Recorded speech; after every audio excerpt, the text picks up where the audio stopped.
Hello everybody, my name is Shawn and today I'll be reviewing the MacBook Pro Retina 13-inch laptop. Alright, let's get started. When we look on the side, we have a MagSafe 2 connector, dual Thunderbolt display, USB 3.0, microphone, headphone, and dual microphones.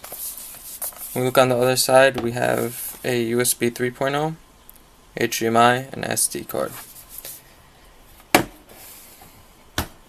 When we open the lid up, we have a 13.3-inch Retina display with backlit keyboard and trackpad. Alright, let's turn it on.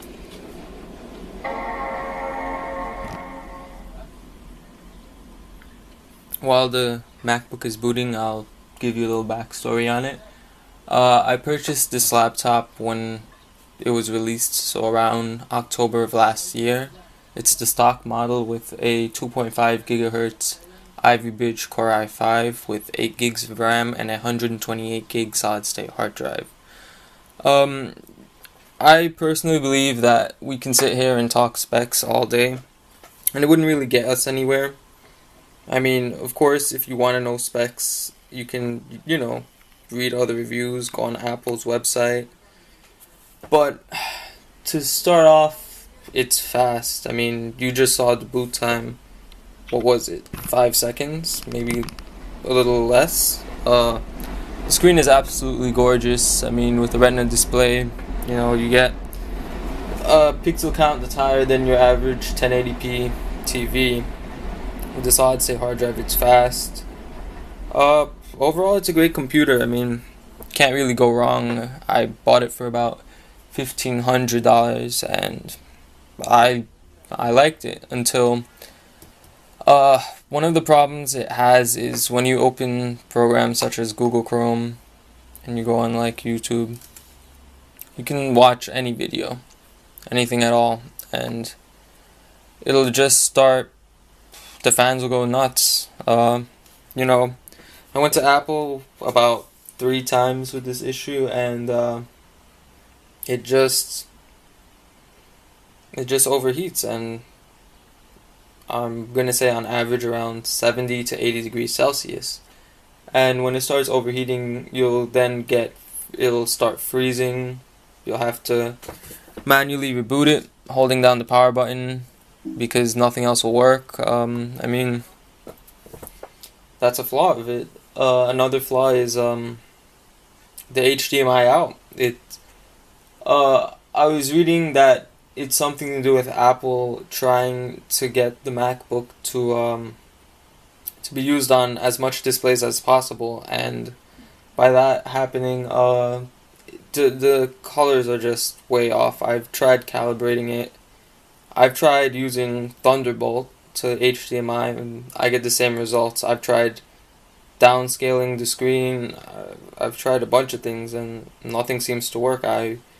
When I use TV Out, I usually end up using a 2010 Core i5 15-inch MacBook Pro, which gives a crystal clear HDMI out. And yeah, I mean, if you guys want to see benchmarks, I'll do that right now.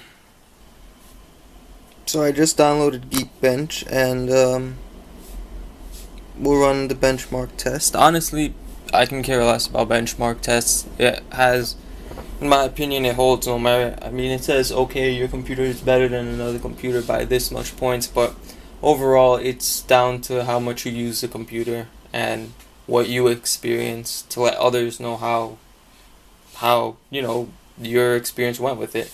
We can run all the benchmark tests in the world, and I really don't care what they say. I mean, I'll say the MacBook Pro has an awesome battery life. I'm a college student and I've used it for about 7 hours easily, with it going down to maybe 4%. I can run it half, brightness halfway up, and it holds strong through everything. I've used Photoshop, I've used Final Cut Pro.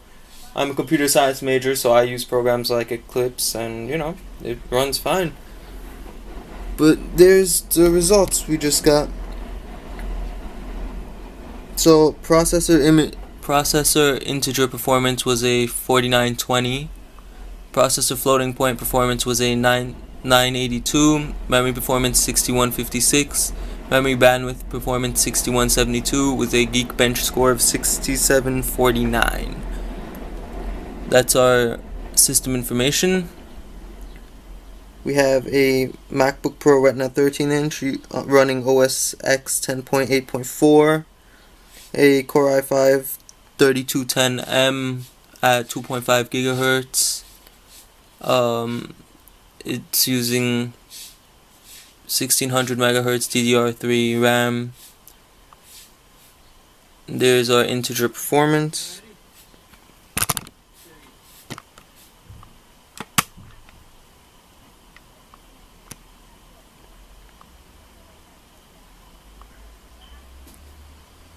Floating point performance.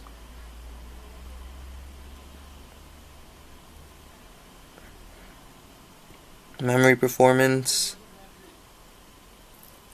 I mean, we can go as far as to run another test. We'll run a hard drive test now. Let me just download that and I'll get back to you guys in a minute. Alright, we just downloaded the disk speed test from the App Store and I'll run it now.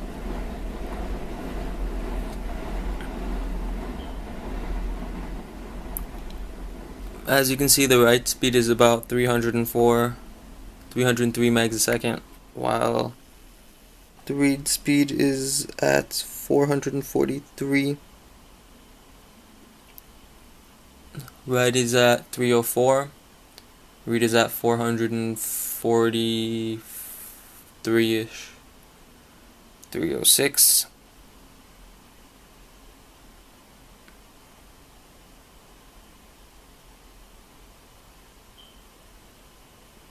$425.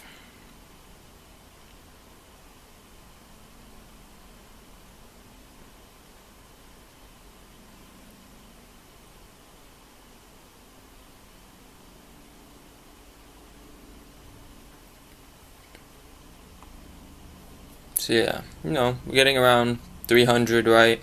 420s in the read. But once again, to me, these tests absolutely mean nothing. I mean, yeah, your SSD writes fast, but I mean, it honestly comes down to this. If you want to get a MacBook Pro, do I say go for the Retina? Not necessarily. I mean,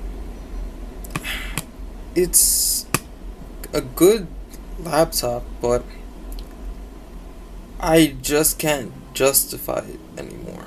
I mean, when I was going to start college, I was going to get this. Well, I read rumors. I'm a tech guy, so I read a lot of rumors. And I read rumors from maybe March of 2012 that this laptop was going to come out. Well, not even as, the Retina 13-inch, but that they were going to take the current Pro line and add a Retina screen. And I told my friends, hey, we're going to start college, but I want to get this laptop. And they kept telling me, do whatever, do what you want, but the MacBook Pro by itself is fine. This laptop was announced at $1,600 and I went out the first day and bought it. And when I got it, I realized that I shelled out, $400 extra for a Retina screen. That, has this higher pixel count and it's better for video editing and better for photo editing. But, in the long run, if you want to get the laptop, I don't say you should go for this in particular. Like I said, it has a lot of pros. It's fast, it's light, nice display, great battery life. But going with a laptop just like the normal stock 13-inch MacBook Pro, you'd have the same thing minus, the Retina display, minus the CD drive. I know friends that have the normal 13-inch. One of my good friends has it, and he may not have an HDMI out, but his Thunderbolt to HDMI converter gives better video quality than a Retina 13-inch. He's never had to go to the Apple Store about 6 times to get his MacBook Pro Retina repaired because his MacBook Pro is fine. I mean, all in all, if you, I just wouldn't recommend it at all.